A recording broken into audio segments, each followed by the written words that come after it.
Bonjour, j'avais envie de vous parler de quelque chose aujourd'hui.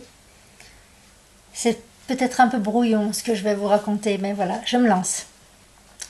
Hier, j'ai regardé l'un de mes petits films préférés. C'est un Jay Stone avec Tom Selleck. Je ne sais pas si vous connaissez, c'est un truc très simple où il est policier dans une petite ville. Enfin, rien de prétentieux. Ce qui m'intéresse, c'était le personnage. Il est en train de quitter sa femme et à un moment, il a une conversation téléphonique avec elle et il lui parle calmement. Ils ont un échange où ils disent alors je suis en train de te perdre, on ne va plus se voir, on ne s'aime plus. Enfin, c'est très calme entre eux. C'est très amical. On sent deux personnes qui savent qu'elles sont en train de se séparer, mais il n'y a pas d'animosité. Et ça m'a fait penser à ma propre histoire, parce que j'aurais aimé que ce soit ça. J'aurais aimé que ce soit très calme entre nous et qu'il n'y ait pas d'animosité, mais c'était totalement impossible. Et je ne sais pas pourquoi, je n'arrive pas à comprendre du tout. Je veux dire que il y a quelques années de ça, quand il nous est arrivé avec mon mari de parler de couple qui divorçait, parce qu'on a eu un couple de ses amis qui s'était séparés, il m'avait dit si un jour ça nous arrivait, on resterait amis, il faudrait juste que tu me dises que tu veux me quitter, enfin voilà, ça peut arriver. Et là, quand moi j'ai voulu lui dire je veux divorcer, je veux partir, il est devenu très bizarre, très agressif. C'est pas du tout ce que je voulais. En plus, on avait des soucis d'argent et il a utilisé ça comme chantage envers moi. Moi, j'avais pas de travail, j'avais rien pour m'en aller, j'avais pas d'argent. Il a fallu que je le rappelle, je demande des sous à ma maman, avec laquelle je ne m'entendais pas très bien à la base. Et je me disais que j'avais besoin d'argent pour louer un appartement, pour m'en sortir avec mes enfants du moment où je partais.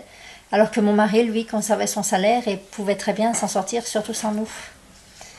Et il a commencé à me faire un chantage en me disant tu ne partiras que quand notre découvert sera comblé, quand on n'aura plus de problème d'argent.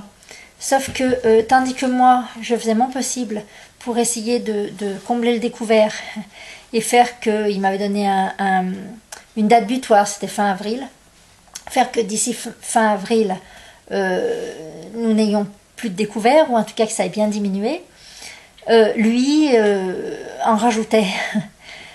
Il s'en fichait complètement, il s'est acheté un téléphone portable très cher, alors que c'était pas du tout le moment. Il s'est trompé dans une prise d'abonnement d'électricité. On en a eu pour 300 €. On n'en avait pas besoin du tout.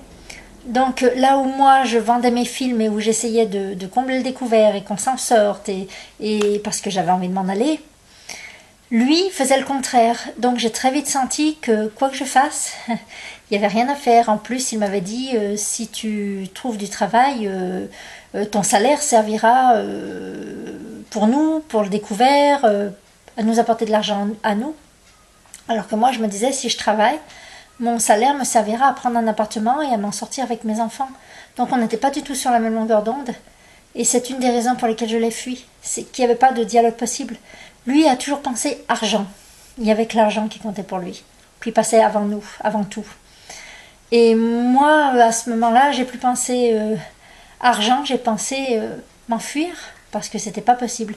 J'arrivais à la cinquantaine et je ne me voyais pas continuer ma vie avec lui. Passer encore 1 an, 2 ans, 10 ans avec lui, vieillir avec lui, c'était pas possible.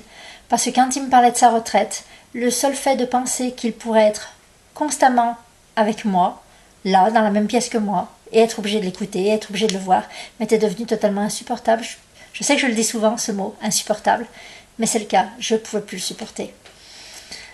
Voilà, je sais que c'est brouillon ce que je vous raconte, mais quelquefois ça va bien, quelquefois ça va pas très bien. Et dans ces moments-là, ben, c'est un petit peu le chaos, ça ressemble à un tiroir. Vous savez, ces tiroirs dans lesquels on met un peu de tout, que ça va du chouchou à cheveux, au ruban de scotch, aux vieux souvenirs, aux clés, voilà, aux trucs qui ne servent à rien, aux trucs qui servent encore.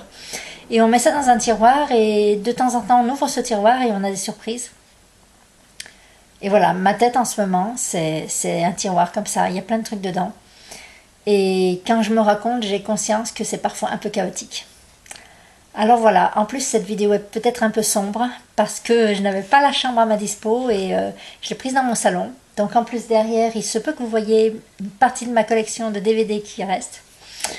Voilà, je vous en raconterai plus tard un peu plus. Et je reste sur ces quelques mots pour ce soir. Bye.